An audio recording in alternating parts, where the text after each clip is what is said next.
Bom, pessoal, vamos falar um pouquinho hoje sobre a evolução das aves, tá? Deixa eu pegar aqui a canetinha.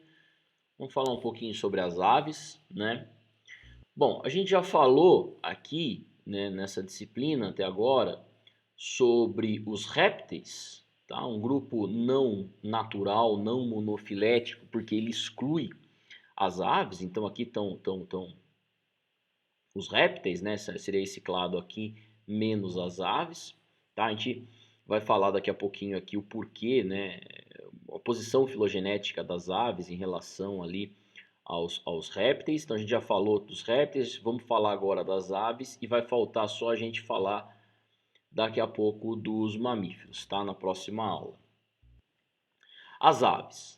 Né? Então aqui, essa é a posição filogenética das aves, ela é relacionada aos grupos extintos. Né?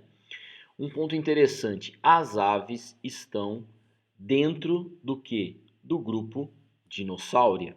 Então as aves são dinossauros.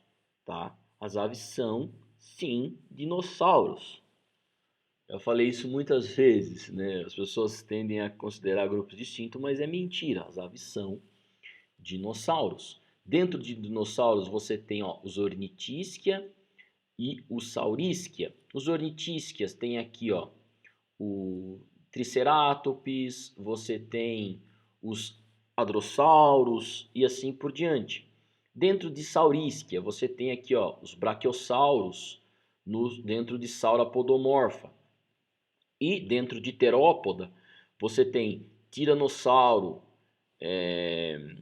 Tiranossauro Rex, você tem Velociraptor, entre outros grupos. E aves está dentro de Terópoda, um grupo de dinossauro. Ela está diretamente relacionada a esses grandes predadores do passado, né? Os Tiranossauros Rex e o Velociraptor, tá?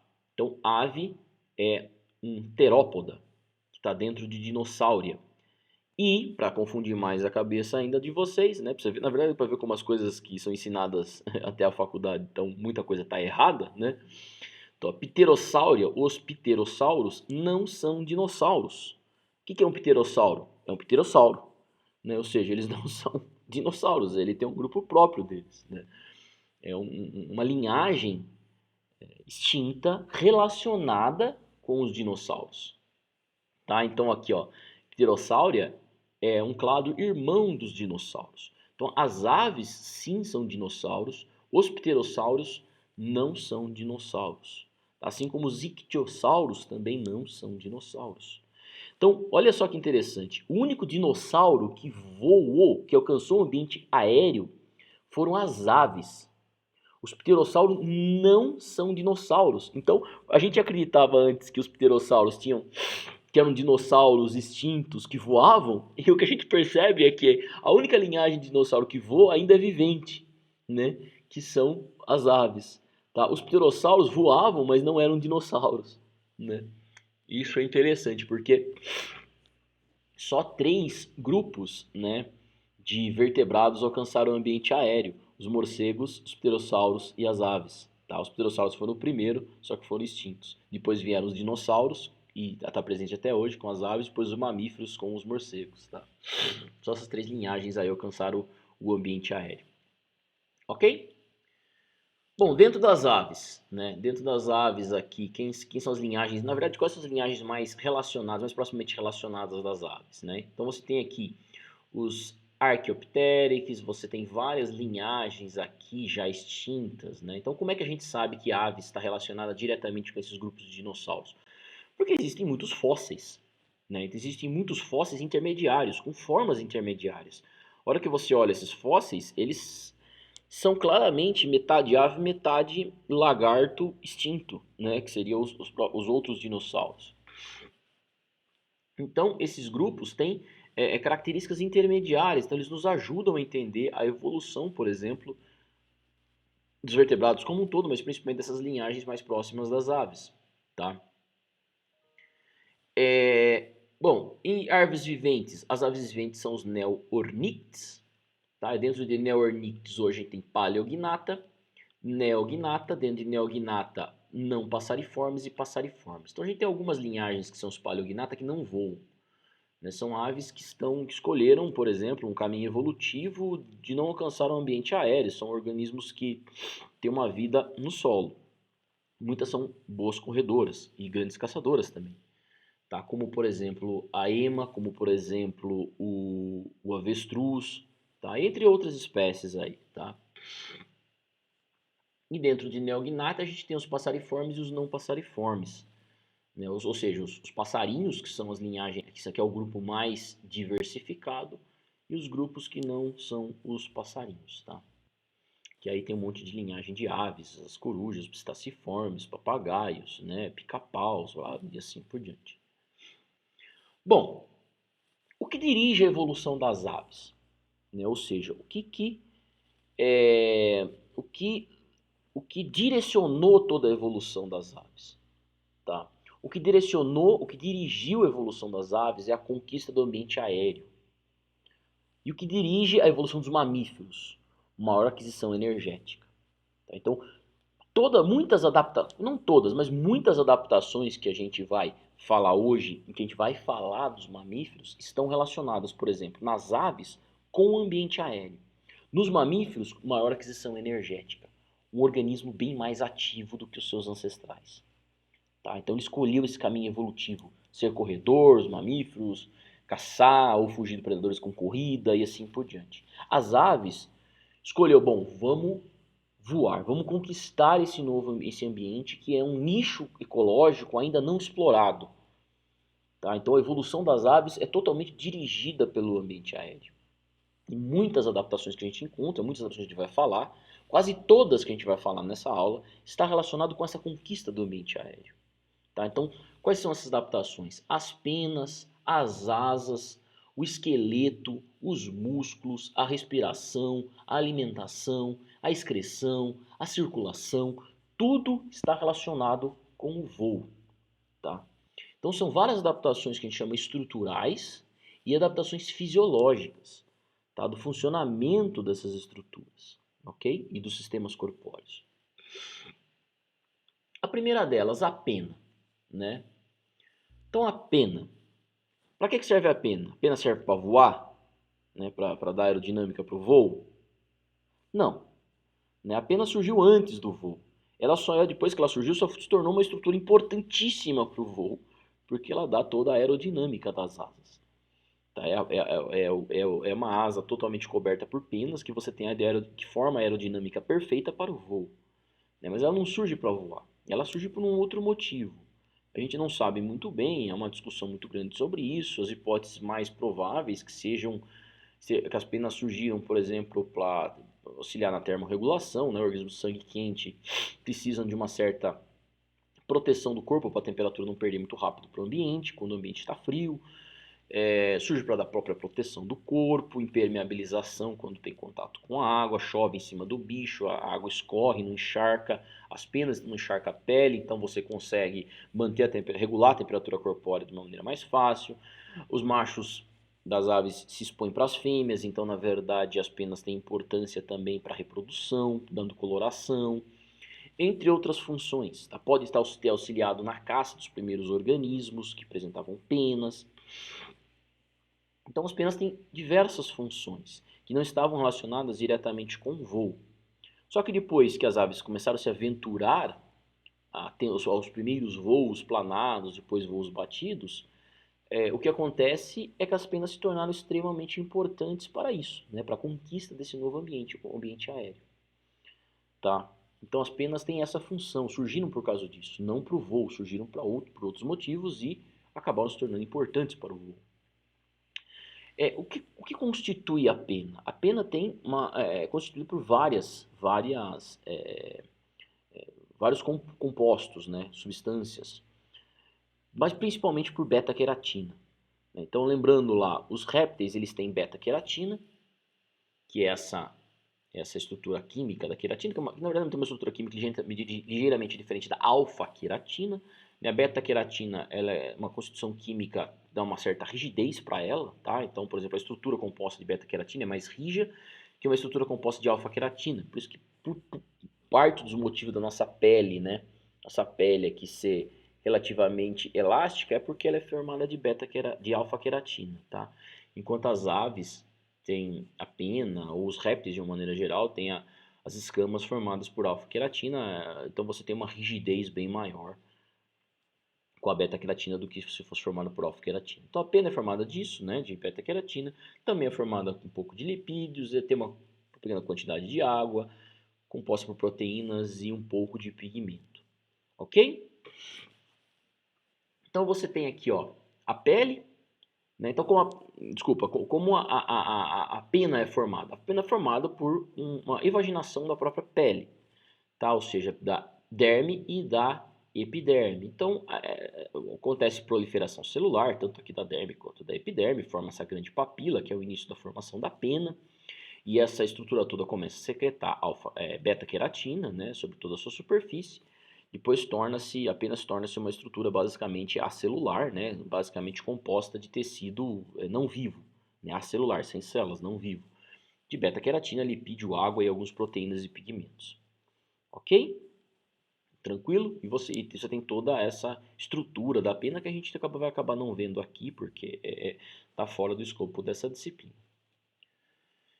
E aí a pena tem suas diferentes funções atualmente, né? Ela é utilizada para o voo, ela é utilizada para o isolante térmico, ainda é utilizada para o isolante térmico, para flutuação, aves aquáticas, né? Ajuda na flutuação. Ela dá impermeabilização para o organismo, né? Essa pena tem lipídio e muitas dessas espécies secretam também lipídios, né? Numa glândula chamada uropigial, vou falar daqui a pouco dessa glândula. E aí a ave passa com o bico, espalha a gordura dessa glândula por sobre o corpo e dá mais impermeabilização ainda, né, para eles. A pena permite também camuflagem, né, nem eu tô vendo onde tá a ave aqui.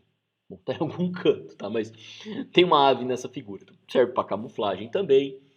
Para exibição, né, o macho se exibe para a fêmea, né, no período reprodutivo. A fêmea escolhe o macho que ela acha mais atraente, né, nessa exibição. Isso aqui faz parte da seleção sexual discutida por Darwin, né? Então a pena tem essas diferentes funções. Existem diferentes tipos de pena, né? Você tem as penas do voo, que basicamente chamadas de remiges, e as rectrizes, tá? Então nas asas você tem as remiges, você tem remige primária, secundária, né, e assim por diante. A gente não vai entrar em detalhes nisso. Basta vocês saberem que as penas do voo são as remiges e as rectrizes, tá, que está presente na cauda. Tá? Então, rectrizes, aqui as remiges. E você tem as penas de contorno, né, que vão estar ali sobre a cabeça, perto do bico, né, na parte ventral do bicho, e entre outras coisas. E tem muito mais que isso, né? Então você tem essas penas de contorno, pode ser plumas, pode ser chamar de semiplumas, você vai ter cerdas, ou seja, algumas das penas vão ter função sensorial, próximo ao bico, né, em outras regiões do corpo. Então quando você coloca a mão, assim como você coloca a mão num pelo e você consegue sentir, né, o pelo mexendo, você tem células táteis na base do pelo, né? Você tem também na base das penas. Então você coloca a mão numa pena de uma ave, ela sente, né? Você colocando a mão nela. Ok? Então você tem diferentes tipos de pena com diferentes funções, desde táteis, como cerdas, né, penas de contorno para formar o corpo do bicho, né, como um todo composto pelas penas, né, se você deixa não ter pele exposta, tá, em nenhuma parte do corpo, e as penas do voo propriamente dita. Ok? Então, como eu já havia falado, muitas aves elas têm uma glândula chamada glândula uropigial. Essa glândula está na região dorsal, na base da cauda. Então, essas espécies, ou muitas espécies que têm essa glândula, principalmente as aquáticas, né, ou que têm um contato muito próximo com a água, né, elas passam o bico nessas glândulas, depois com o bico ela vai penteando toda a pena. Né? Isso dá o que para esses organismos? Isso permite com que esses bichos aqui tenham uma certa impermeabilização das penas. Tá? Então as penas se tornam impermeáveis com isso. Então quando chove, você percebe que as aves não se encharcam facilmente. Né? Então você vê aí uma ave no meio da chuva e você vê que a água bate na pena dela e escorre. Tá? Então as penas não se encharcam com a chuva. Bom, Falando aí das penas, a pena também, junto com a asa, dá a aerodinâmica do voo. Então, o que você vai ter nas aves? Você vai ter esse tipo de estrutura aqui. Então, você tem uma asa, tá? Como que o voo acontece? Né? Então, assim, a pena dando essa aerodinâmica, você tendo uma região um pouco mais convexa dorsal e côncava ventral, né? Essa borda da frente da asa é chamada de borda de ataque, tá? É onde o ar vai fluir, então o ar vai fluir nesse sentido aqui. E quando ele chegar nesse ponto, parte do ar vai passar pela região dorsal, outra parte do ar pela região ventral, tá? E acontece o seguinte, por ser convexa a região dorsal, a área, né, para o ar passar nessa região é maior. Então a velocidade do ar na parte dorsal da asa vai ser maior. Tá? Como o ar vai passar mais rápido pela região dorsal, a pressão atmosférica, a pressão, né, do ar não atmosférica, mas a pressão do ar, pressão atmosférica, a pressão do ar ela vai ser menor na região dorsal do que na região ventral. Aqui então vai ser maior. Essa própria pressão é o que vai dar a força de sustentação das asas. Tá? Então a asa, assim como a asa ao invés de uma ave, assim como a asa de um avião, funciona da mesma forma. O ar vai passar mais rápido sobre a região dorsal do que na região ventral, né? E assim a pressão vai ser maior na região ventral do que na região dorsal. Isso vai levar ou vai dar sustentação para a asa do bicho, consequentemente para o bicho como um todo. Tá? Então isso daqui é o sistema de voo de uma ave. Ok? Claro, a asa não dá só sustentação, né? Só vou mostrar aqui, ó. Então aqui é só aqui é só um esqueminha mostrando isso, né? Então tá vendo as moléculas de ar aqui? Olha essas moléculas de ar pretas aqui. Quando chega na borda de ataque da asa, elas se dividem, tá vendo? Ó, e ela vai passar bem mais rápido na região dorsal do que na região ventral. Então, ó, quando ela passou mais rápido, a velocidade mais alta na região dorsal diminui a pressão sobre a região dorsal da asa. E a pressão sendo maior na região ventral, isso vai gerar uma força ascendente, uma força de sustentação nesse sentido aqui, tá? Então aqui, ó, a pressão vai ser maior na região ventral da asa do que na região dorsal, e isso dá sustentação. Agora, a asa dá sustentação nas aves, mas a asa também é o motor da ave. Né? Então, por exemplo, quando ela realiza o batimento da asa, ó, quando ela abaixa a asa nesse sentido aqui e gera uma força nesse sentido, toda ação tem sua reação. Né? É uma das principais leis da física que a gente aprende. Então, quando você vai e gera uma força, empurra o ar nessa direção, você vai gerar uma força resultante nesse outro sentido contrário. Né? Esse daqui é o vetor resultante. E aí, esse vetor resultante, se você secar esse vetor, né? Esse vetor nesse sentido vai ser uma força ascendente e uma força propulsora para frente. Tá? Então, quando o batimento da asa, você também gera uma força ascendente e uma força propulsora. Então, a asa sustenta um animal e, ao mesmo tempo, gera a propulsão. Tá? Num avião comum, você não tem um bater da asa do avião, né? Então a asa é só a sustentação. O motor é o motor mesmo. O motor pode estar sobre a asa, pode estar na cauda. Então você tem a separação entre o motor e a asa que dá sustentação num avião. Numa ave, a asa ela gera tanto a força de propulsão quanto ela mantém a sustentação do animal. Ok? É assim que o animal voa.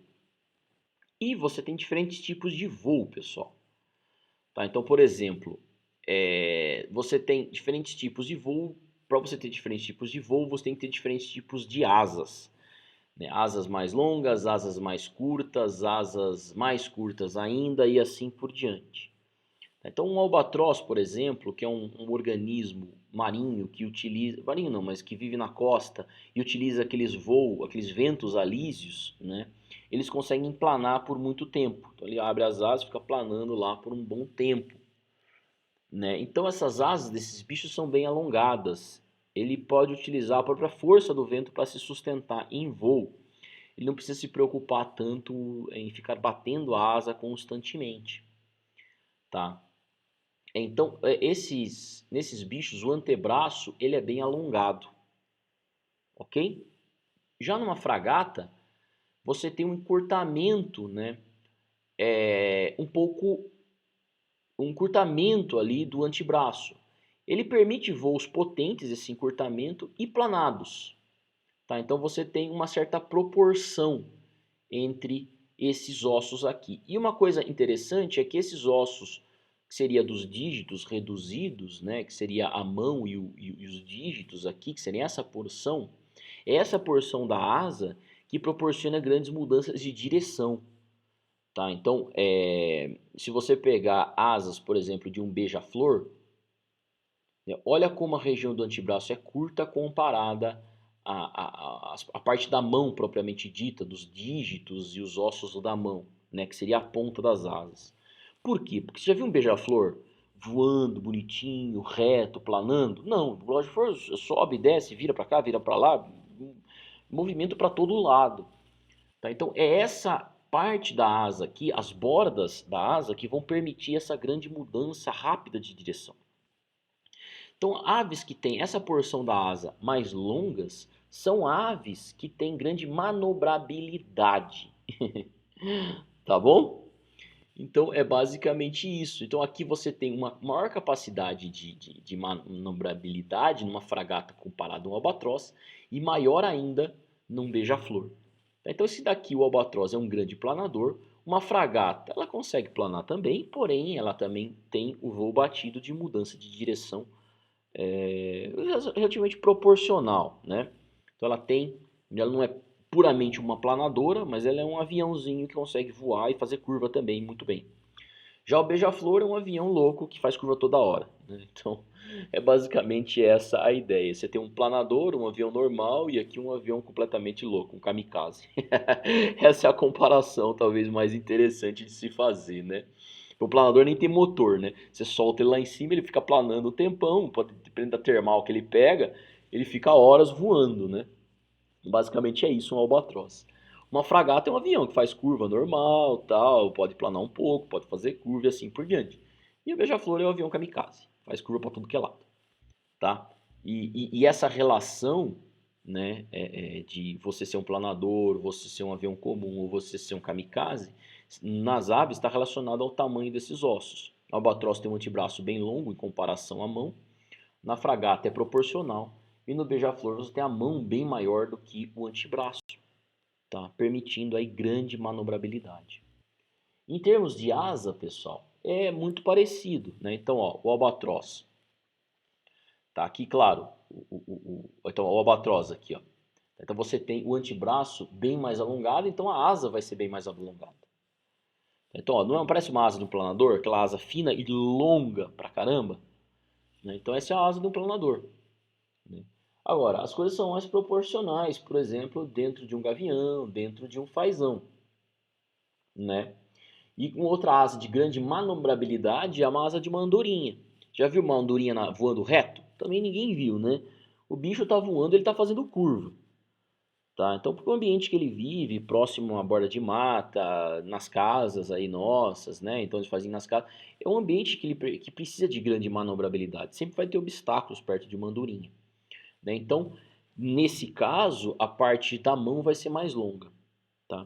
Mas não é só a parte da mão que vai ser mais longa. A gente se relaciona também com a pena. Então, por exemplo, olha aqui na asa de um albatroz, a superfície da asa que dá sustentação, ela é bem longa. Tá vendo? Essa é a parte da asa que vai dar sustentação, tá? A parte da asa responsável por manobrabilidade são as penas das pontas das asas. É essa região aqui que permite grande manobrabilidade. Tá aqui a parte das penas que estão ligadas aos dígitos e a parte da mão da ave. Tá? Então no albatroz, a parte de sustentação ela é muito maior do que a parte da manobrabilidade. Então, por isso esse é exemplo de um grande planador. Então você vê essa asa fina, bem longa, a parte de sustentação, e bem curta, ou relativamente curta, ou proporcionalmente curta, né, ao restante da ave, a parte da ponta aqui de manobrabilidade, esse bicho é um grande planador. tá? Já no andorinha é o inverso, olha, dá uma olhada nisso. Você tem praticamente metade da asa, que seria essa parte aqui, é de manobrabilidade. A outra metade é de sustentação. Claro, todo bicho precisa de sustentação, né? Então vai ter que ter uma parte de sustentação. Então a parte a parte da asa da andorinha, que é responsável por manobrabilidade, ela é do mesmo tamanho ou maior do que a parte de sustentação. Então é um animal que tem grande manobrabilidade, assim como uma asa de um beija-flor, tá? Que era no exemplo anterior do tamanho dos ossos. Já, pessoal, o fazão e o gavião, né, tem uma asa um pouco mais equilibrada, tá? Esse tipo de asa do fazão, que seria uma asa relativamente curta e larga, tá? Mas com essas penas também longas, elas são chamadas de asas elípticas, né? E a asa de um gavião é chamada de asa arqueada. Por que isso? O fazão é um bicho que vive em floresta. Então, ele não pode ter uma asa tão alongada quanto a asa, por exemplo, de um albatroz. Por quê? Meio de floresta só tem obstáculo. Então, qualquer bicho que vive, passariformes de uma maneira geral, que vive em meio de floresta, eles não vão ter asas longas, tá? Proporcional ao corpo. Por quê? Porque tem muito obstáculo. Uma asa longa não seria funcional no meio de uma floresta. Você vai tentar voar, você vai esbarrar a asa em alguma coisa, né? Então, a asa é curta. Mas, ao mesmo tempo que ela é curta, proporcionalmente, as penas das pontas também têm que ter uma certa comprimento, ou tem que ser relativamente grande. Por quê? Em proporção à asa, tá?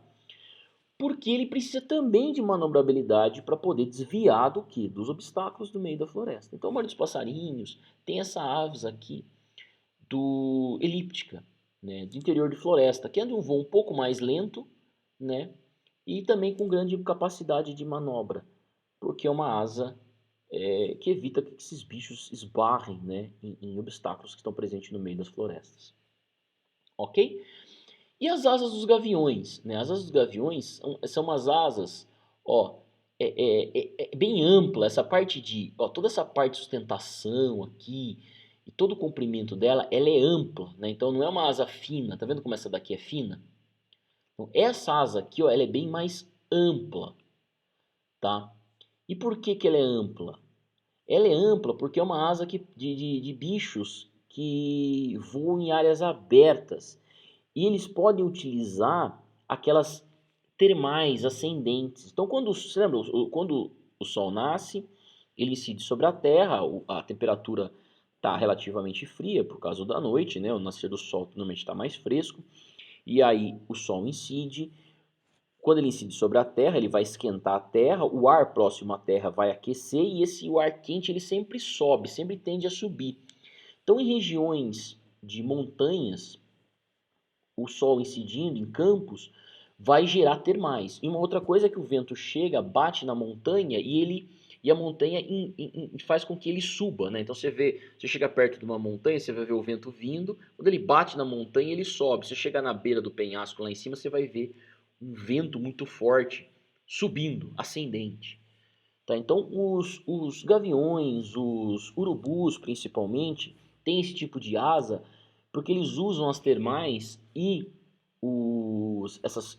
esse ar ascendente que bate, esse vento que bate e sobe devido ao impacto com as montanhas, para se manter no ar. Então ele utiliza menos energia para ganhar altitude, tá? Para voar. Então ele pode simplesmente ficar planando. Então ele tem essas asas longas, largas, que funcionam como se fosse um paraquedas mesmo, né? Ou como é que chama aquelas coisas que o pessoal pula, né, na beira dos penhascos? Eu esqueci o nome, né? Paraglide, eu acredito, né? Aquelas asas ou aqueles. Eu não sei, eu esqueci o nome agora. Mas que utilizam essas mesmas termais ou esses ventos que batem nas montanhas e sobem, né? Então funciona como um grande paraquedas, tá? Para assim pegar e eles conseguirem se manter no ar simplesmente com esses ares, esse ar que está em direção ascendente. Daí ele tem sim um certo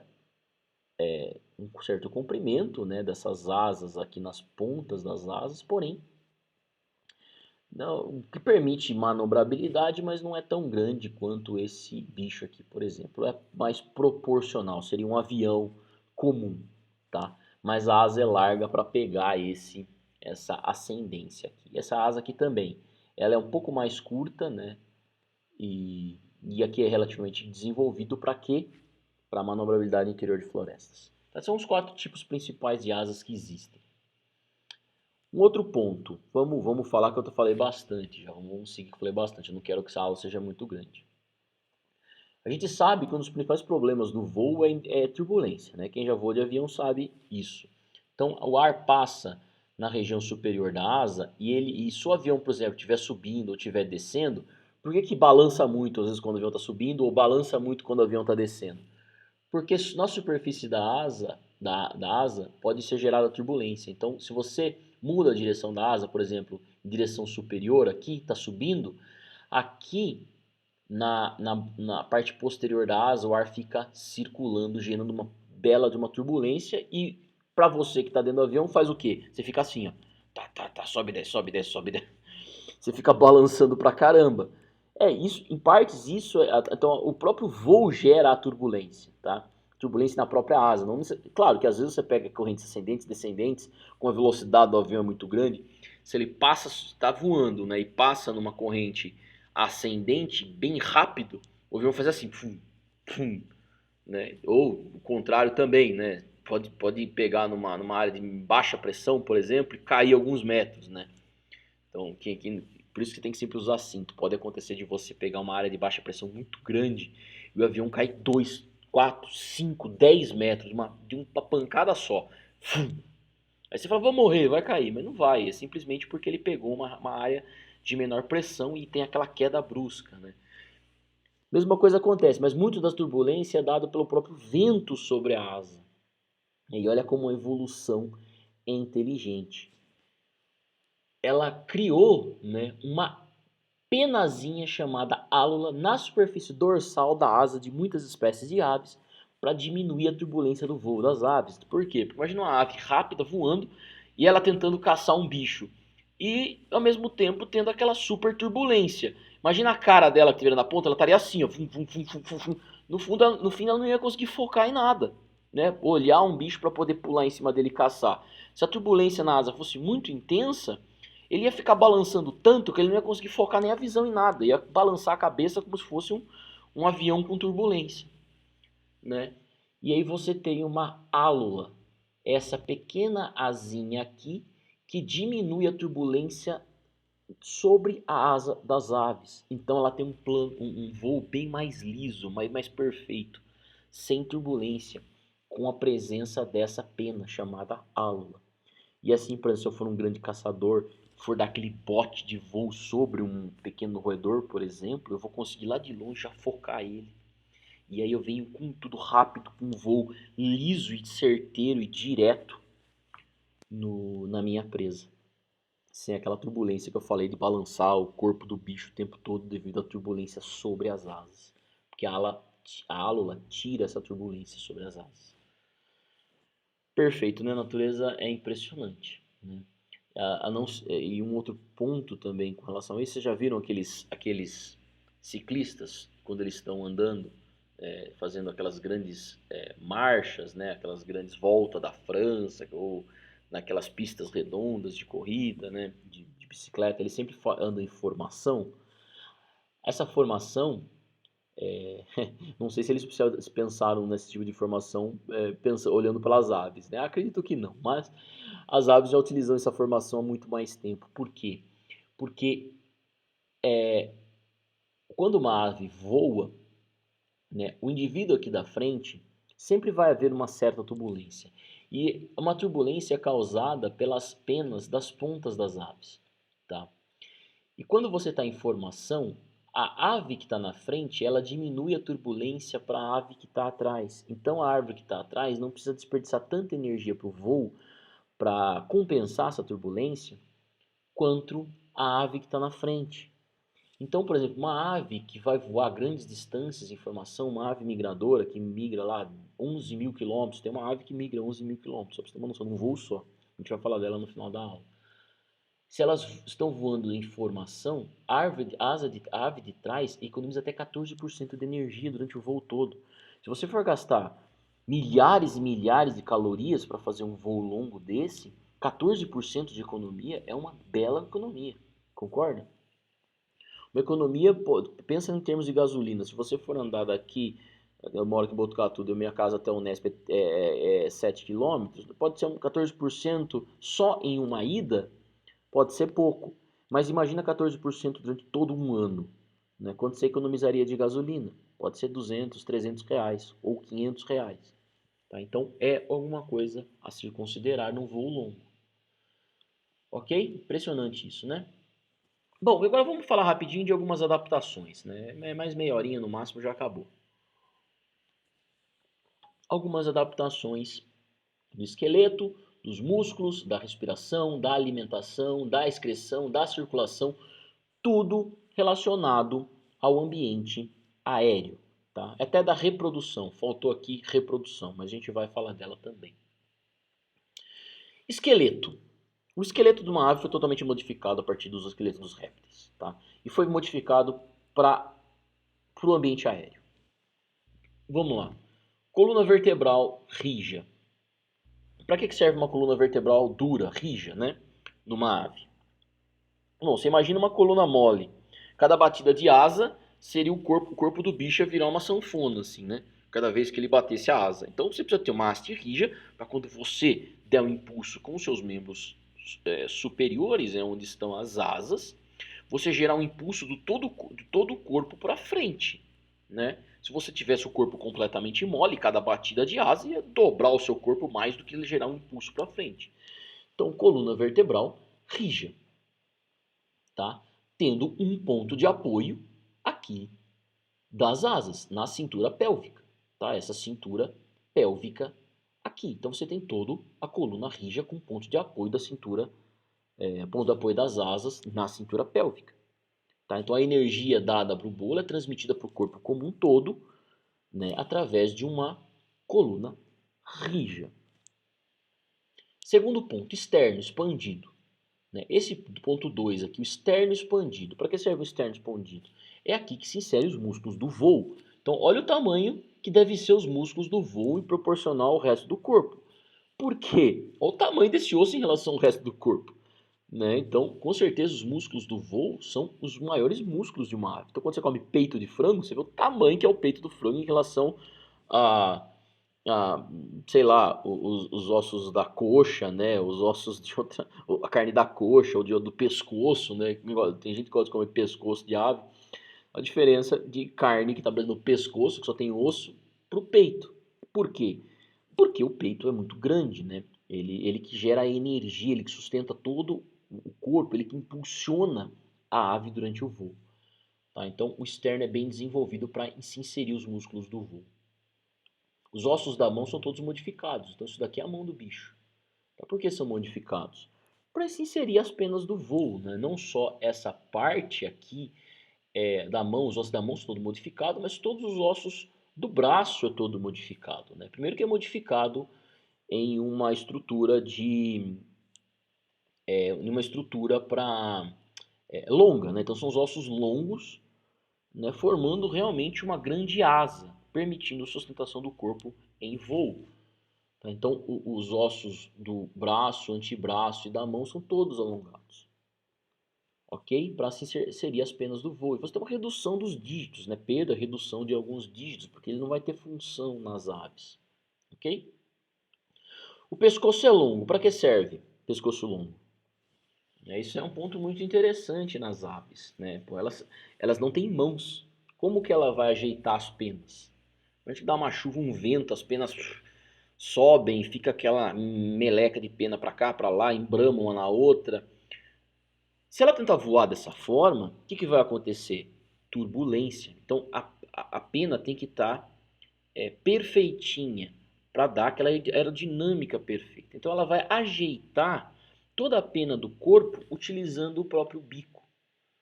Então o pescoço é longo porque quando ela tenta dobrar o pescoço, ela consegue ajeitar todas as penas, né? As penas do voo daqui, as penas do corpo, as penas próximas à cauda e assim por diante. Tá? Então essa é a grande importância do pescoço longo das aves. Tá? e passar, por exemplo, aquele óleo, né, que as aves aquáticas têm uma relação próxima com a ave, tem aquela glândula oropigial, ela passa o bico na glândula oropigial e passa sobre o corpo. Ok? Próxima característica, crânio. Grande tamanho da caixa craniana e órbitas. Tá?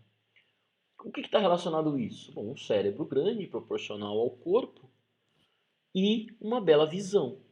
Né? Então a ave vai utilizar basicamente a visão, um dos órgãos sensoriais mais importantes das aves. Por quê? Porque a visão é um órgão que funciona muito bem em terra, né? Principalmente para um organismo voador. Né? Você vai esbarrar nas coisas, se você for diurno tem muita luz, né? Então as aves são diurnas, a grande maioria, tem algumas noturnas, mas a grande maioria, estou falando da regra geral, elas são diurnas, então a visão funciona muito bem. A visão funciona muito bem, você então tem uma órbita, a parte de inserção do olho na caixa craniana bem desenvolvida. E você vai ter também o quê? Um cérebro grande, porque se você tem sistemas sensoriais desenvolvidos, você tem que ter um computador para processar as informações sensoriais também. Ok? Vértebras caudais. Todas as vértebras caudais, elas se unem formando o que a gente chama de pigóstilo, tá? E a própria cauda ela é reduzida. Por que serve isso? Então, você vai ter a redução da cauda por um motivo muito simples. Imagina um crocodilo tentando voar. Mesmo que ele tivesse uma asa muito grande, o que ia acontecer? Imagina um crocodilo aqui, ó. Tá, essa daqui é a parte da cauda, uma cauda muito longa. A hora que ele tentava levantar voo, puf, ele ia o quê? A cauda ia puxar ele para baixo e ele ia cair. Então você tem que ter uma redução da cauda para você ter então o deslocamento do centro de equilíbrio, né, o centro de gravidade. Toda pessoa que anda de avião, toda pessoa que desenvolve um avião tem que se preocupar com o centro de gravidade. Se tiver muito peso na cauda ou muito peso na frente, o avião cai. Tá? E no tamanho do esqueleto de um lagarto, né, você tem muito peso na cauda. Você tem uma cauda muito longa, uma cauda muito pesada. Então você teve que reduzir o tamanho da sua cauda. Então o que tem aqui nessa região, você viu, mas o passarinho tem uma cauda longa. Mas a cauda dele, óssea, é muito reduzida. O que você tem é pena, que é leve. Então a cauda de uma ave, aquele, mesmo seja uma tesourinha, aquela cauda alongada é duas penas. Pena que não pesa nada. Porque o centro de gravidade, o CG, está deslocado para essa região do corpo aqui. Tá? Próxima externa e próxima aos membros anteriores. Então você diminui muito o peso na cauda. Tá? E você tem também os ossos todos unidos, bem próximos aqui já à cintura pélvica, que vai formar então isso aqui que a gente chama de pigóstilo, porque é aqui que vai se inserir as penas da cauda. Então as penas da cauda, elas se inserem ali, é leve, então não tem peso nenhum, mas elas estabilizam o voo, exatamente como o profundor de um avião, né? Então o profundor do avião é aquela coisa que sobe e desce, tem um estabilizador horizontal e uma coisa que mexe assim na parte caudal, tá? Quando ele sobe, o ar bate, né, e vai baixar a cauda, o bico levanta, quando ele abaixa, o ar bate porque a cauda sobe e o bico abaixa, então o avião desce ou sobe. Tá claro que ele não tem um profundor aqui, mas você tem esse estabilizador horizontal. Essas penas da cauda dão essa estabilização, né? Dá essa estabilidade para o próprio voo das aves, ok? E ela ajuda aí numa direção, movimento, curva e assim por diante. Tranquilo, pessoal? Bom, além disso, tudo que a gente falou em modificações do esqueleto, uma parte importantíssima de modificação do esqueleto das aves é a diminuição do peso. Tá? Então, aves grandes voadoras, elas pesam ali, por exemplo, os cygnos, que é não sei que ave que é essa, mas a maioria, eu não sei que ave que é essa, desculpa, mas chegam até 12 quilos, tá? Alguns condores chegavam até 20 quilos. Por quê? Então, 20 quilos é relativamente leve, eu peso 80 e poucos quilos, né? Um mamífero pesa bem mais do que isso. Por que eles são leves assim? Eles são leves assim. Bom, primeiro que elas não são muito grandes, né, comparado ao meu próprio corpo. Mas de qualquer forma, eles são leves para poder voar. Tá? O peso atrapalha muito no voo. Aves que não voam podem chegar até 150 quilos. tá? E algumas extintas chegavam até 450 quilos. Tá? Então, houve uma grande redução do peso corpóreo nas aves. E muito da redução do peso corpóreo está relacionado aos chamados ossos pneumáticos. Ao invés de você ter tecido ósseo rígido no meio dos ossos longos, você tem simplesmente ar. Por isso que é osso pneumático. Então você tem ar no meio desses ossos. Ar é bem mais leve do que osso rígido, né, mineral. Então você diminui muito o peso, tá? Músculos. Então falamos do esqueleto, vamos falar dos músculos. Vou falar de dois músculos, que são os dois músculos mais importantes, né? Que são basicamente o supracoracóideo e o grande peitoral. Tá? Então você tem dois músculos do voo. Esse músculo aqui, o grande peitoral, é quando ele contrai, a asa bate, ou seja, a asa abaixa e dá um impulso do voo.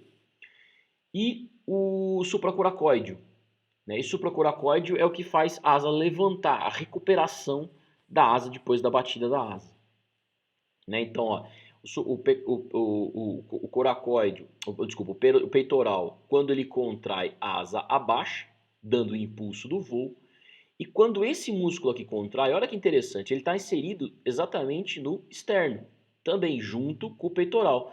Só que ao invés dele se inserir diretamente aqui no úmero, na parte de baixo, não, ele passa por trás do úmero, próximo à escápula, e se insere por cima, tá? Então, quando o peitoral contrai, como ele está inserido na parte baixa do úmero, o úmero vai abaixar.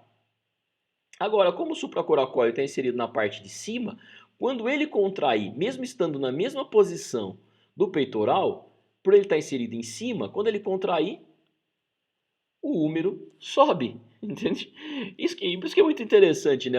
Essa engenharia, né, do músculo do voo. Quando um está inserido na parte baixa, quando ele contrai, a asa baixa. O outro está inserido na parte alta, quando ele contrai, sobe.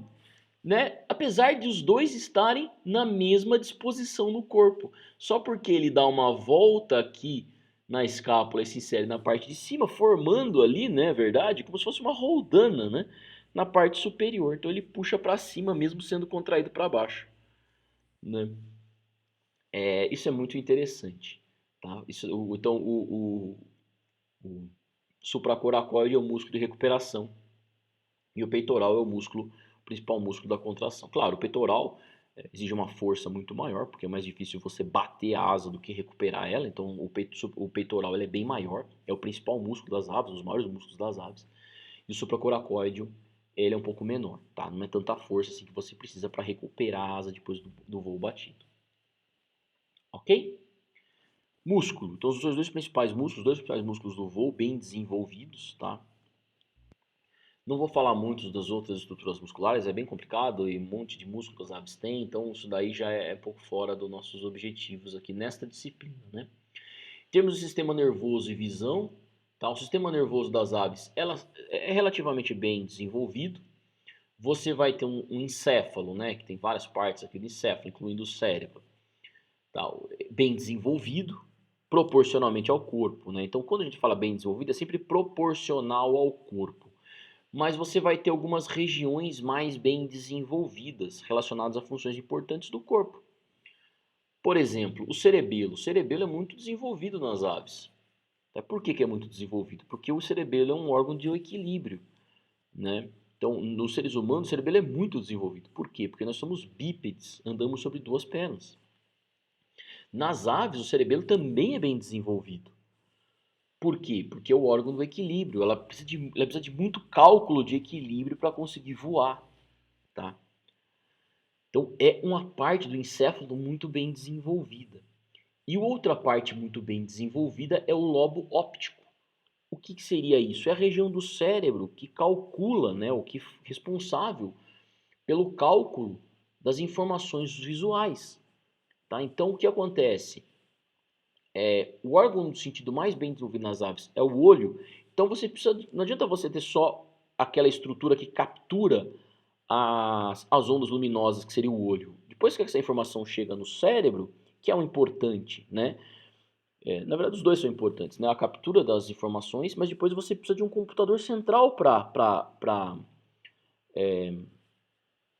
como diria, para processar todas essas informações, né? E aí você tem o seu cérebro, ok? O cérebro vai processar e a imagem, propriamente dita, é formada no cérebro, não no olho. Parece que a gente forma a imagem do olho, mas não, a imagem é formada no nosso próprio cérebro. Tá? Então, sem um computador central, não adianta a gente ter um olho muito bem desenvolvido. Então, você precisa de uma área bem desenvolvida no cérebro também, que é responsável por toda essa junção dessas informações visuais para a formação de imagens. Tá? Então, o lobo óptico nas aves também é muito bem desenvolvido. Que são as regiões do cérebro mais bem desenvolvidas nas aves, ou bem importantes. Aqui, o olho de uma ave. Então, o olho de uma ave é bem estruturado, até mais desenvolvido que o nosso próprio olho. Tá? Então, a gente precisa diminuir aquela visão antropocêntrica de que nós somos aquilo que foi gerado de melhor da evolução, aquilo que foi gerado de mais complexo na evolução, não. Tem muitas espécies que têm uma estrutura bem mais complexa do que a nossa. Uma delas é as aves. A ave tem um olho muito mais eficiente que o nosso, a ave tem um pulmão muito mais eficiente que o nosso. Tá? E os répteis têm um coração muito mais eficiente para o mergulho do que o nosso, por exemplo. Tá? Então nós não somos o topo da evolução, pelo contrário. Somos apenas um dos resultados da evolução. Elas têm aqui uma estrutura chamada de pecten. Não se sabe exatamente onde entra esse pecten na melhora da visão das aves, mas é uma região muito vascularizada. Acredita-se que ela esteja associada à formação da imagem, tá? E vascularização, né, aqui dessas partes do olho que capturam a imagem propriamente dita. Tá? Então não sabemos exatamente onde entra a função disso daqui, mas aparentemente ela irriga muito bem aqui, ajuda na própria formação da imagem. Tá? Então essa estrutura aqui é exclusiva das aves e aparentemente ela é importantíssima nessa eficiência tão grande da visão das aves. Ok? Em termos de respiração. Tá? Em termos de respiração, as aves respiram muito melhor que nós, seres humanos. E por um motivo muito simples. Elas têm o pulmão, e além, em volta de todo o pulmão, elas têm o que a gente chama de sacos aéreos. O que são os sacos aéreos? Os sacos aéreos têm duas funções. Primeiro, você tem o interior do corpo cheio de saco, cheio de bexiga. O peso corpóreo seu vai ser menor. Você está cheio de bexiga no interior do seu corpo. Então o seu peso é menor. Segundo ponto é que você consegue direcionar, utilizando esses sacos aéreos, o ar, de forma que o ar vai passar apenas uma vez no interior do pulmão. Tá? O nosso pulmão ele tem um problema muito grande, que é o seguinte, a gente respira por ondas respiratórias. O que seria isso? A gente inspira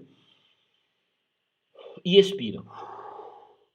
Na expiração, a gente não consegue eliminar todo o ar do nosso pulmão. Se a gente eliminasse todo o ar do nosso pulmão, o pulmão ia colabar. Os nossos alvéolos iam todos colabar. Os nossos brônquios iam colabar completamente. Tá? Então a gente não consegue expelir todo o ar do pulmão. A gente expele só de 70% a 80%. Quando você faz muita força, expirou tudo, mais. Você consegue expirar 80%. Então você precisa que sobre 20% de ar no interior do pulmão. Se não sobrar 20%, o pulmão vai colabar completamente. Tá? Então, nas aves... Então esse volume que sobra dentro do pulmão é chamado de volume morto. Por quê? Porque o ar que está ali dentro não está mais oxigenado. Quando você inspira completamente o ar não vai estar mais oxigenado. Tá? O que sobrou ali dentro. Na próxima inspiração, o ar oxigenado do exterior vai misturar com esse ar não oxigenado do seu pulmão. E essa mistura que é o que o seu corpo vai utilizar para o seu pulmão vai utilizar para retirar o oxigênio. Então você não tem ar 100% oxigenado do meio externo, tá? Você tem um ar do meio externo misturado com ar pouco oxigenado do meio interno. É isso que o pulmão vai utilizar, essa mistura que o pulmão vai utilizar para tirar o oxigênio. Então a eficiência respiratória nesse caso decai bastante. Nas aves, como ar 100% oxigenado está passando pelo pulmão, a eficiência respiratória dela é maior. E é isso que vai acontecer. Olha, como que eles respiram? Num ciclo respiratório de inspiração, ó, inspirou. As aves, o ar não vai diretamente para o pulmão. Quando a gente inspira, o ar vai diretamente para o nosso pulmão. A ave não. Na inspiração, o ar vai para o saco aéreo posterior. Aí na expiração, sim, o ar sai do saco aéreo posterior e passa pelo pulmão. Depois que ela inspira de novo, no segundo ciclo, é quando o ar sai do pulmão e vai para o saco aéreo anterior, tá? Na região anterior do corpo. E aí na segunda expiração, o ar vai para o meio externo. Então a ave precisa de 2 ciclos. Inspirou, expirou. Inspirou, expirou. 2 ciclos respiratórios para o ar passar uma vez pelo pulmão. Tá? É claro que, por exemplo, a partir do momento que você faz a primeira inspiração, o ar enche do saco para o saco aéreo posterior e o ar que estava no pulmão vai para o saco aéreo anterior, do ciclo respiratório anterior, entende? E quando você expira, né, a ave expira, o ar que está saindo no saco aéreo posterior vai para o pulmão e o que estava no saco aéreo anterior da respiração anterior vai para fora do corpo. Então, teoricamente, a cada ciclo respiratório o ar está passando pelo pulmão. Mas se você entrasse a primeira vez no ar no pulmão de uma ave, ela precisaria de 2 ciclos respiratórios para encher o pulmão de ar. Para o ar passar uma vez no pulmão. Tá? Então, a eficiência do pulmão das aves é muito maior do que o nosso por causa disso. Ok? Respiração, junto com a respiração, está relacionada à vocalização, então as aves são cantoras, as aves que cantam melhor ainda têm uma estrutura a mais ali próxima à traqueia, na base da traqueia, na verdade, que é chamada de siringe, que permite um canto maior, mais eficiente, tá? Nas aves. Tá? Então, são anéis cartilaginosos modificados, circundados por músculos. Então, por exemplo, aves canoras têm vários desses anéis cartilaginosos, papagaios têm 3, falcões têm 2. Alguns urubus não têm a siringe, por isso que eles não são grandes cantores. Você vê um urubu cantando, ele fala oh, oh. É um canto meio esquisito. Parece uma respirada mais forte. Tal. Eles não têm a siringe, né, esses anéis cartilaginosos que amplificam o som, tá? E permite esses cantos elaborados das aves. Ok, pessoal? Bom, falando da respiração, estamos acabando já. Vamos falar da alimentação, tá? Então, nas aves, é interessante a alimentação, por quê? Porque as aves não mastigam, né? Então elas engolem inteiro o alimento. Quando elas engolem inteiro o alimento passa pela boca inteiro e vai acabar no papo. Então, eu estou mostrando a estrutura do trato gastrointestinal de uma ave, né? Então, você não tem mastigação na boca, o alimento passa direto, vai para o esôfago e chega no papo. Tá? O papo é uma região de acúmulo de alimento, então ele é de armazenamento de alimento, como se fosse uma dispensa, né, dela. Depois que o alimento está ali, ele pode ser direcionado para onde? Para o proventrículo. Tá? O proventrículo é o estômago químico das aves. É ali que sucos gástricos vão ser misturados, né, com o alimento. E depois esse alimento é direcionado para a moela. O que é a moela? A moela é o estômago mecânico. Então, como eles não têm mastigação, que nem tem os mamíferos, o alimento vai ser mastigado, digamos assim, né? Mastigado, claro que não é isso, a digestão mecânica vai acontecer na moela. A mastigação é uma digestão mecânica. Como as aves não têm dentes e mastigam o alimento, a digestão mecânica nas aves acontece na moela, que é um estômago muscular. Ele vai ficar se contraindo, contraindo, misturando com os sucos gástricos e contraindo, tentando espremer, espedaçar, quebrar as moléculas que está presente no alimento, proteínas, carboidratos e assim por diante. Depois esse alimento digerido, mecanicamente e quimicamente vai passar da moela para o intestino, e no intestino ele vai ser reabsorvido e os restos vai chegar até a cloaca, tá? É na cloaca onde ele vai ser excretado para o meio externo. Ok? Tá? Excreção. A excreção nas aves, ela é relativamente eficiente, né? Na verdade é bem eficiente, né? É bem eficiente, né? Então eles vão excretar na forma de ácido úrico, tá? Os excretas nitrogenados, a gente excreta na forma de ureia, basicamente, os peixes como amônia. Por que que as aves elas secretam como ácido úrico? O ácido úrico é a substância menos tóxica de todas, então essas substâncias podem ser concentradas muito e o máximo de água pode ser reabsorvido ao ponto que a urina das aves é praticamente sólida. Tá? Então quando você vê uma ave defecando no seu para-brisa, quando ela caga no seu para-brisa, pum, que é aquela cagada no para-brisa, né? Você vai ver, aí se você for analisar aquela cagada no para-brisa, do ponto de vista biológico da coisa, né? Você vai ver um pretinho no meio, aquilo são as fezes. E em volta um monte de branco. Aquilo é urina, tá? É basicamente ácido úrico. Então a urina é quase sólida nas aves. Então ela sai junto com as fezes, tá? Porque você tem um orifício único, né, que seria a cloaca, e tanto a excreção quanto as fezes se acumulam na cloaca e as aves defecam aquilo, né? E quando cai no seu para-brisa, tá lá as fezes e em volta tá os compostos nitrogenados, seria a urina dela. Tá? Então aqui são duas coisas. Primeiro, por que as aves defecam tanto? Porque, pessoal, a partir do momento que aquilo foi digerido, já passou por trato digestivo, não pode ser acumulado, porque quanto mais acumula, mais peso. Então ela já defeca de uma vez, já sai de uma vez. Então o que ela está comendo, ela está defecando. E por que ela come tanto? Porque ela tem um organismo de sangue quente, ela precisa voar acaba gastando muita energia. Ela tem que comer muito. Ela tem que comer muito. Só que ela não pode acumular aquilo no corpo, porque quanto mais ela acumula, mais peso é para ela. Então ela não vai ter áreas do intestino reto muito grande para acumular uma grande quantidade de alimento ali, digerido já e para depois você conseguir defecar. Não, aquilo já é eliminado diretamente. A mesma coisa acontece com a urina. Acumulou um pouquinho, tipo, já sai, já defeca, sai tudo, sai as fezes junto com a urina. Primeira coisa. Segundo, ela não tem bexiga urinária. Por quê? Porque bexiga é acúmulo de peso de novo.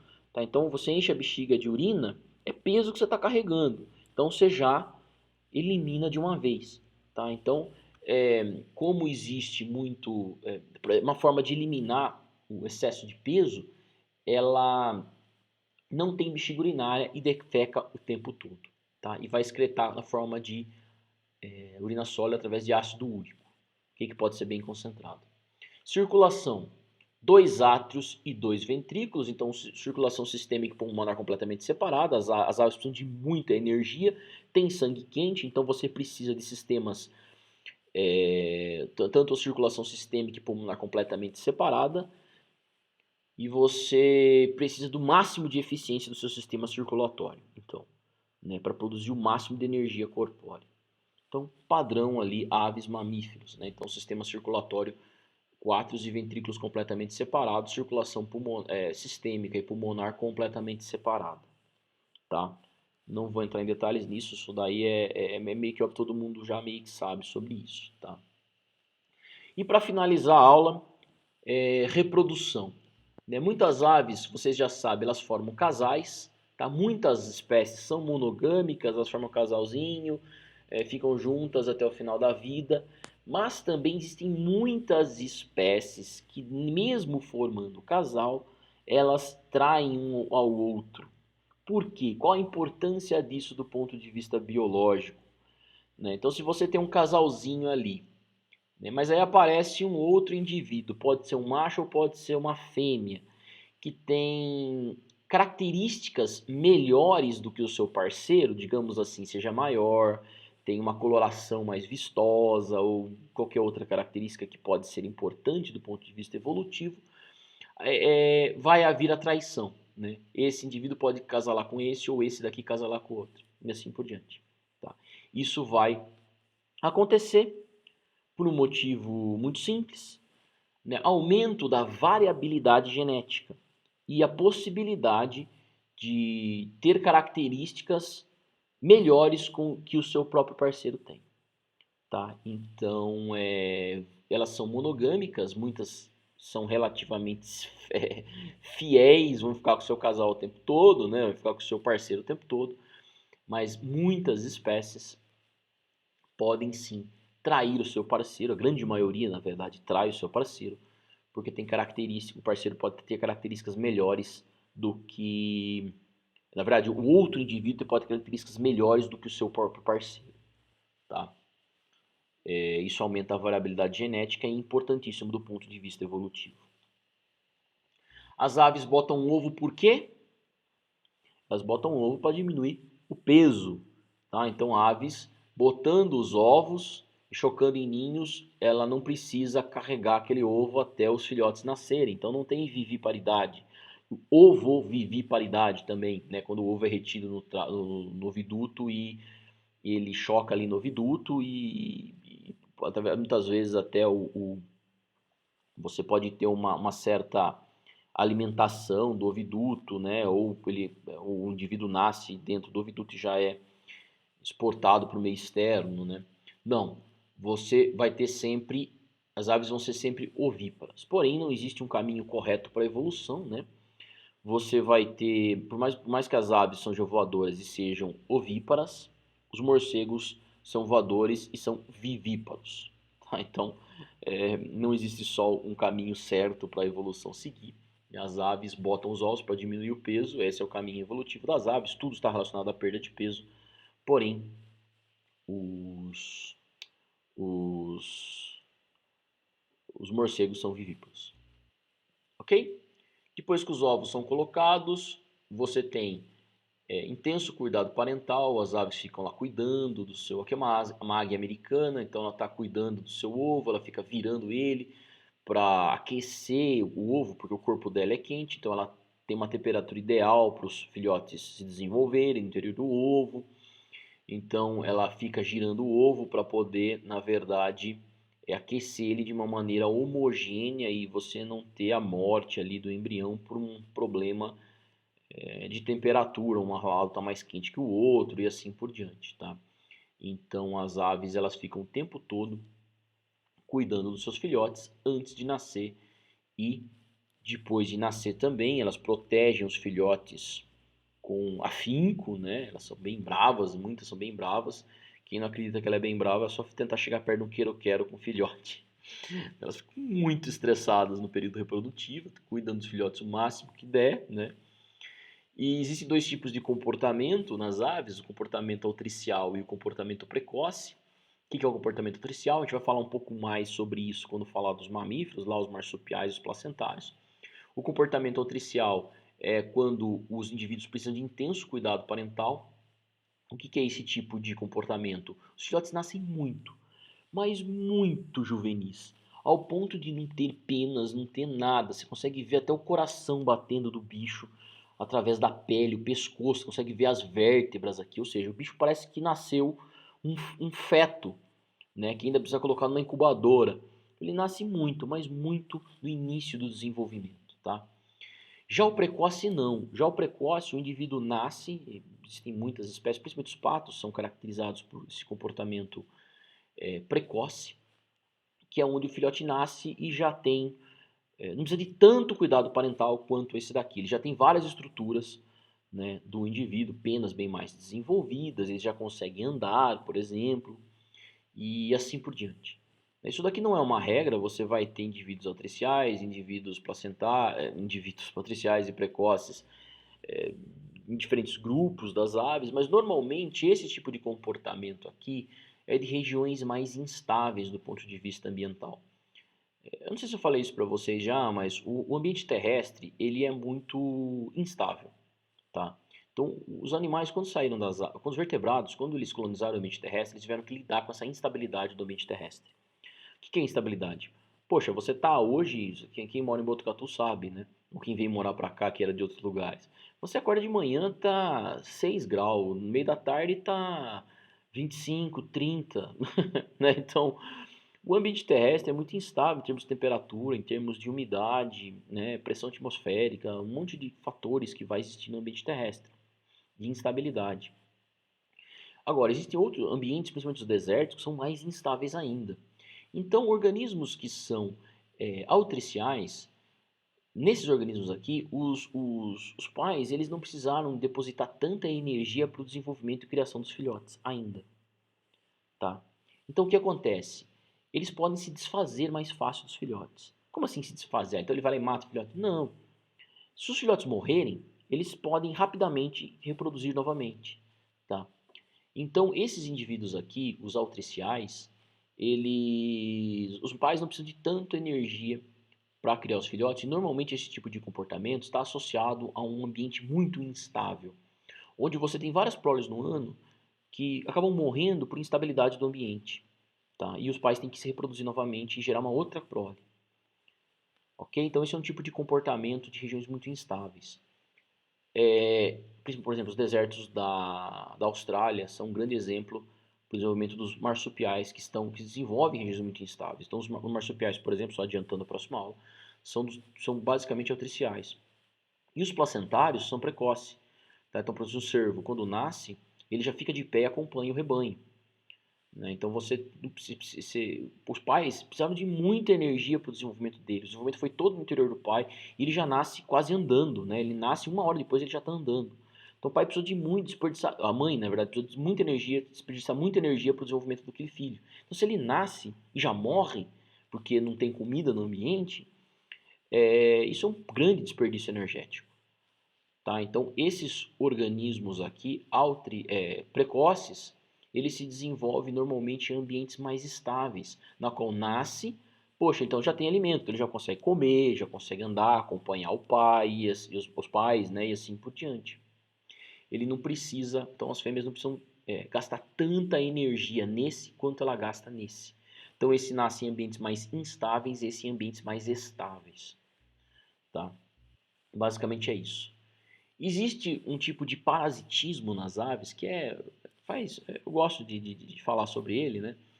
Que é muitas aves, principalmente o chopin é famoso por isso, existem várias aves famosas por isso, que é o que? O chopin fêmea, ele vai até o ninho, por exemplo, de outras aves, aqui no caso é de um sabiá branco ou um sabiá barranco, né? Tem os dois nomenclaturas aí. Ah, não, não, isso aqui não é. Isso aqui é o barranco? Não lembro. Tá, é um sabiá. Eu não lembro se o que tem. Acho que o branco o barranco é aquele que não tem essa mascarazinha aqui no olho. Tá, tudo bem, é um sabiá. Então existem várias espécies aí de sabiá. Esse daqui eu acho que não é o branco. É uma outra que eu não lembro o nome agora. Mas o chopin ele vai até o ninho dele e bota seus ovos lá.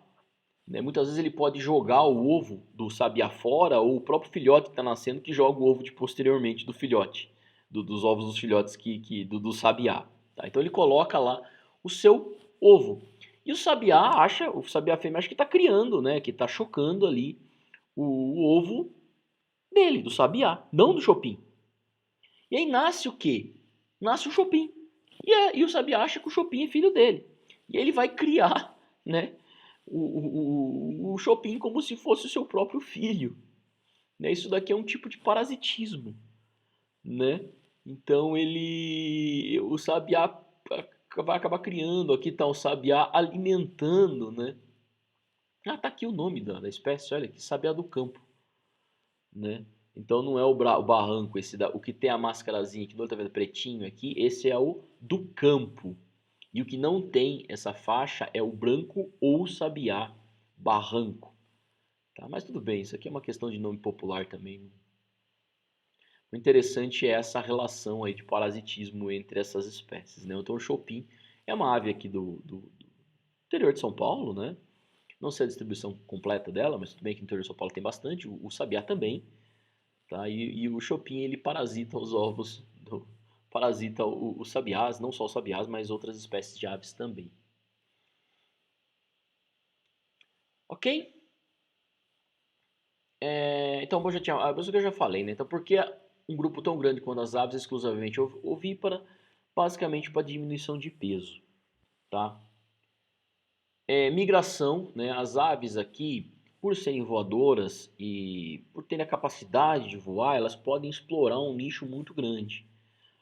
Né? Então, o voo é só tentar ir de carro e de avião para algum lugar. Você vai ver que de avião você vai em 2 horas, de carro você demora 4 dias. Né?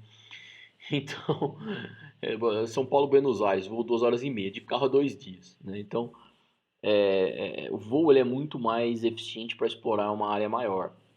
Então você vê as áreas de distribuição da maioria das espécies de aves são gigantescas, né? Tem aves que ocorrem no Brasil inteiro, praticamente no Brasil inteiro. Diferentes espécies de peixe que é exclusivo aqui da região de Botucatu, exclusivo da região de São Paulo, exclusivo de um rio aqui na cabeceira do rio tal. Então, a distribuição de uma espécie de ave ela é muito mais ampla. Tanto que uma pequena cidade como Botucatu tem quase 400 espécies, por exemplo.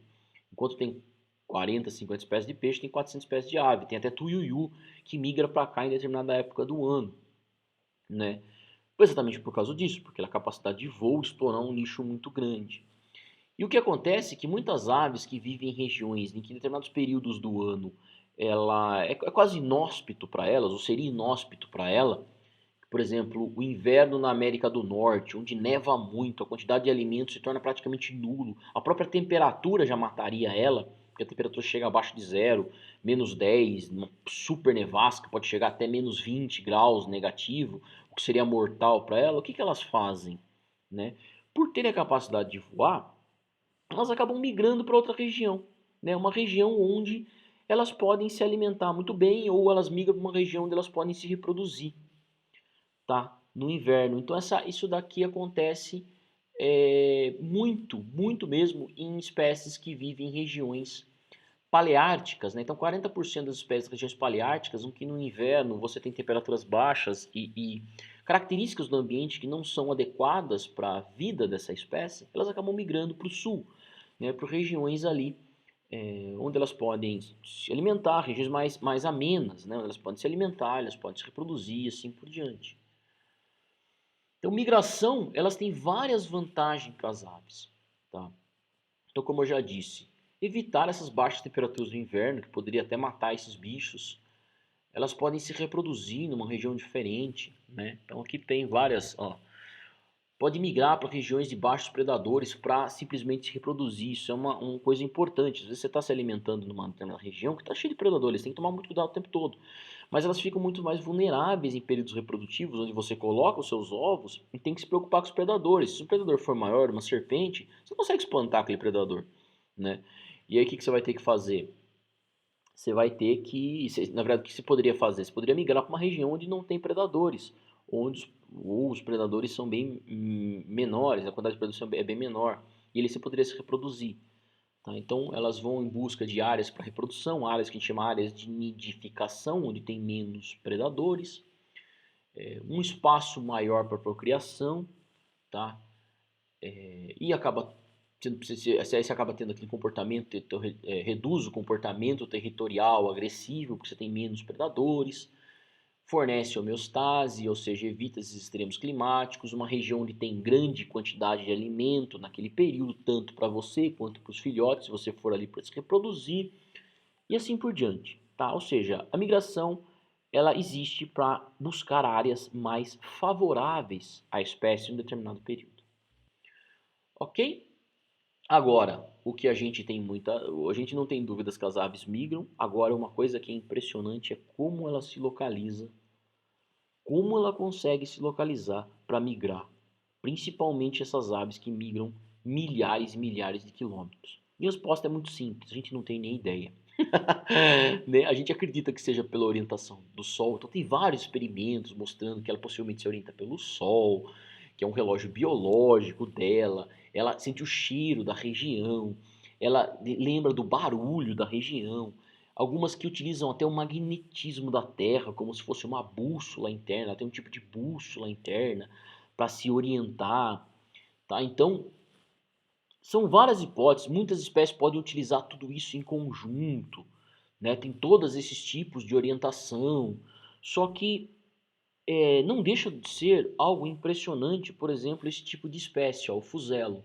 É uma ave que decola da Nova Zelândia e a partir de um único voo ela vai direto até a costa da China, tá?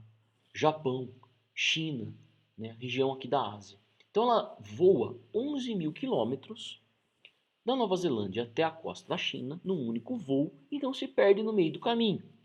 Tá? Eu não consigo andar no mato aqui da minha região sem me perder, mesmo sendo teoricamente inteligente, sabendo onde está o sol, onde está isso, onde está aquilo. Se você for sem equipamento, você vai se perder, não vai sair de lá, vai morrer de fome e de sede. Esse bicho aqui, pequenininho, voa 11 mil quilômetros e consegue chegar na China. E ele não vai parar, por exemplo, na costa da Austrália, não vai parar lá nas Américas, do outro lado, nos Estados Unidos, na costa do Chile. Como é que ele sabe que ele tem que vir para cá? Que ele não está virando sem querer, né? Para cá e quem já tentou andar no mato, vai fazendo curva, daqui a pouco você começa a andar em círculos, é muito famoso isso. É impressionante, né? Então, a capacidade migratória desses bichos aí. Ok? Bom, pessoal, era isso que eu ia falar para vocês das aves. É um grupo espetacular, as aves, né? Então tem muitas outras coisas que a gente poderia abordar. Diversidade de espécies, comportamento das aves é realmente impressionante. Beleza, diversidade. O Brasil é um dos países com a maior biodiversidade de aves do mundo, com espécies ali extraordinárias, tá? Mas essa aula aqui é uma aula bem simplificada para vocês entenderem um pouco, né, da evolução das aves, que está direcionada totalmente pelo voo, e você tem várias adaptações relacionadas a isso, que é essas adaptações que eu falei ali ao longo dessa aula. Obrigado, pessoal. Até semana que vem, onde a gente vai falar dos mamíferos. Um abraço, até a próxima.